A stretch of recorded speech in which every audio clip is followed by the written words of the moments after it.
ফণীভূষণ মজুমদার, তিনি ছিলেন আইজি আগরতলা। সেই ফণীভূষণ মজুমদারের সাথে শেখ সাহেবের ডিল হয়ে গেল। কি ডিল হয়ে গেল?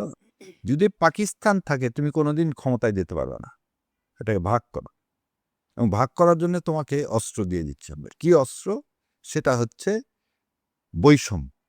আমাদের মানুষও আমরা এই বৈষম্যকে একসেপ্ট করলাম। কেমন একটা জিনিস দেখে, পাকিস্তান গভর্নমেন্টের IMF ওয়ার্ল্ড ব্যাংক যেটা পরিসংখ্যান করছিল, সেই পরিসংখ্যান বাদ দিয়ে আমাদের এই ইস্ট পাকিস্তানের যারা ছিলেন, এই বইটা তো আমার সামনে এখন নাই, 3-4টা বই আছে যেগুলো ইংল্যান্ড থেকে ছাপা হয়েছে, সেখানে এই জিনিসগুলো সব আসছে। কি আসছে? যে এটা ইভাপোরেটেড ছিল। রেহমান সোবহানরা যে ইকোনমিক ডিসপ্যারিটি বলছে, এটা ডিসপ্যারিটি ছিল 2টা জায়গায়। একটা হচ্ছে চাকরিতে, আর একটা ছিল সেনাবাহিনীতে।